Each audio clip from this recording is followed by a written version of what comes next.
here's what I think of the Netflix show McGregor Forever.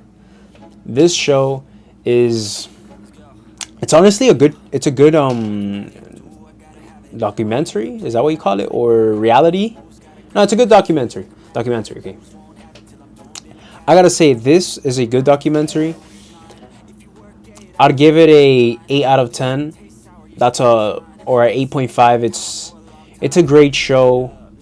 Not show, but it's a good series. Here's why.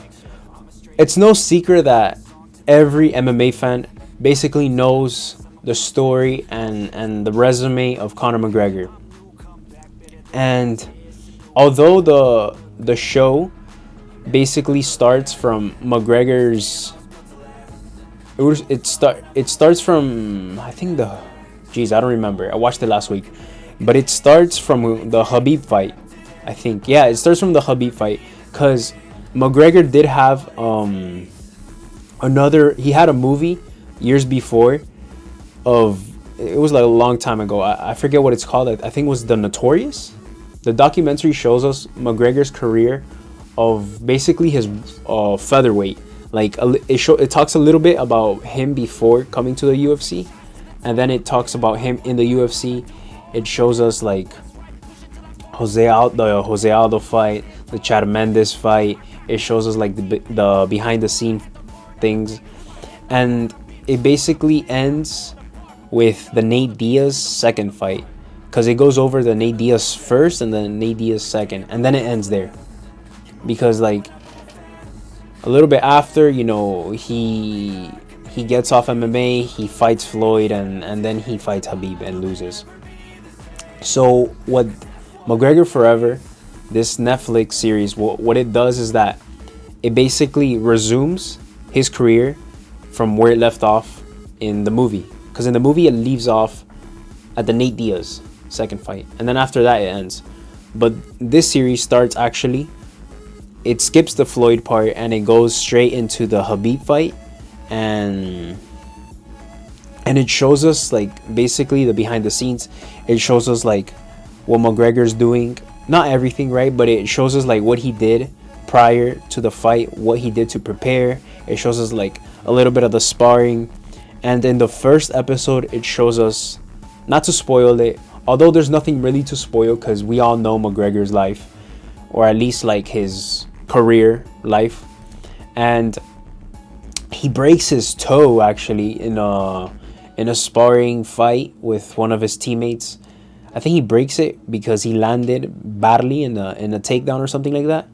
And then we see that one of the coaches basically pulls his toe and puts it back into place, and we see that McGregor's a tough mother. You know what I'm saying? He's a tough guy, and I get it, it's a toe, but like, break your toe and see if it's not gonna hurt. So yeah, he basically just ate it, and yeah. So it shows us that, and then it skips and it shows us. Okay, so after that's like the beginning, and then it goes to like the Donald Cerrone fight. They show us like his behind the scenes. That's probably my favorite episode. Here's why. Not because McGregor comes in and has a tune-up fight against Donald Cerrone.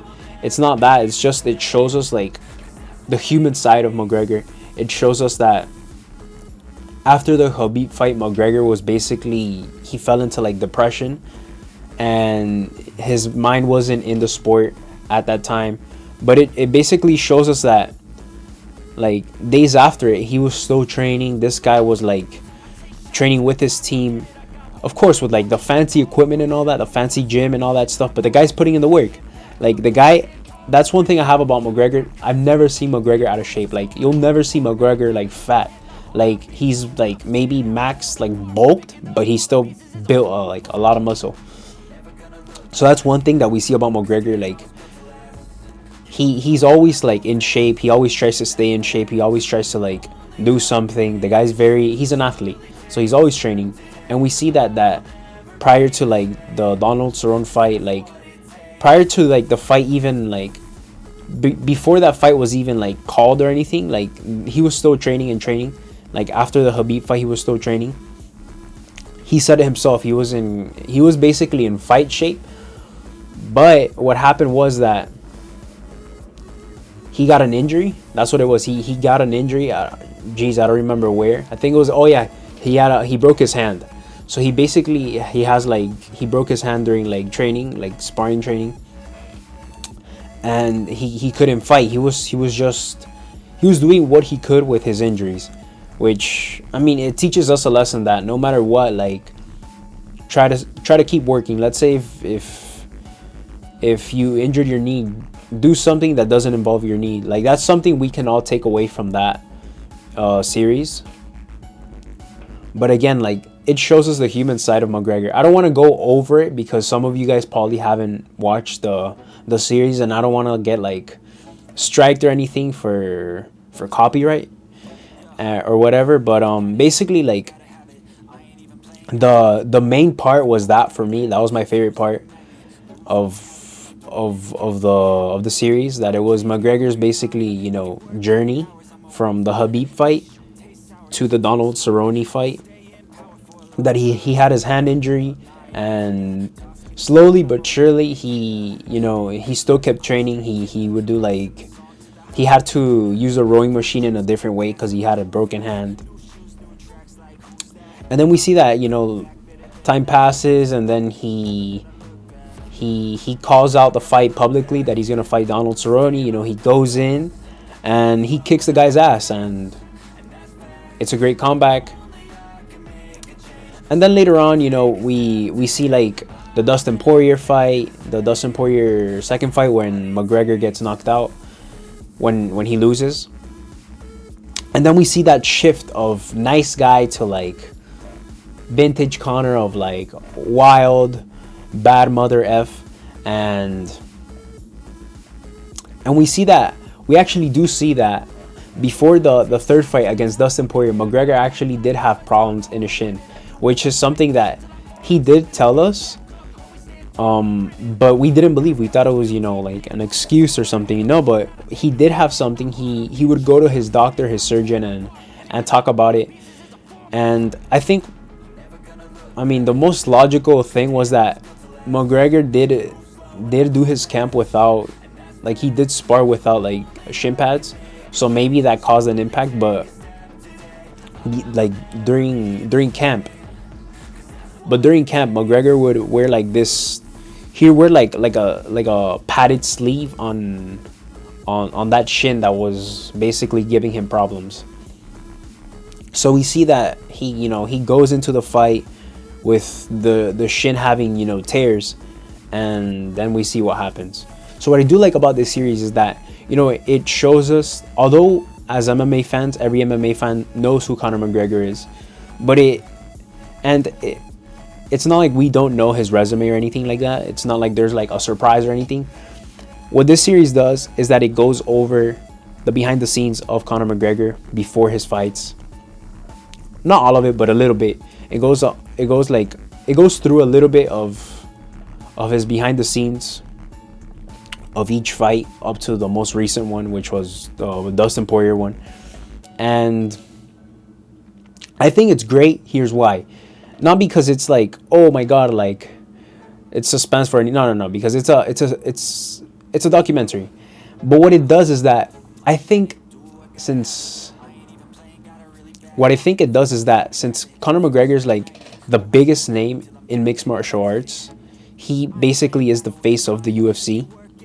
Just like Canelo's the face of boxing right now, McGregor's the face of the UFC. And since Netflix is, you know, it's a worldwide brand, it's a network, it's gonna bring more fans to mixed martial arts. It's actually gonna benefit the UFC. It's gonna benefit the sport, but it's gonna benefit the UFC more than it can benefit Conor. Now that Conor's gaining obviously money in it from, Conor's obviously benefiting from it. I'm not saying that. What I'm saying is that it's also helping the UFC, right? Because McGregor is the face of the UFC. He's not like the president or anything, but he's the face of the UFC. And that series is gonna bring more audience to the UFC, and honestly, it's a win-win for the UFC and for McGregor, and it's also a win for us because we're fans and we like seeing the human side of the biggest names in the sport. Hopefully the series continues like after the Chandler fight, if that takes place. And I mean, I'll make another video in the future about the McGregor and Chandler fight, and I'll have like my prediction, who do I think is gonna win. But we do in this series we obviously see a different Conor. We don't see a featherweight Conor. It's way different from the movie, because in the Notorious movie, McGregor was like hungry, ambitious. He had like 3-4 fights a year. This is a new this is like a changed Conor, which is understandable. When you have all that money, your lifestyle is going to change. Again, it's a great series. You guys should definitely watch it, and let me know if you saw it down below in the comments, and let me know what you think of it. And yeah, let me know if you think Conor's going to beat Chandler. And yeah, all right guys, that is it for today. I'll catch you guys next time. I'm out.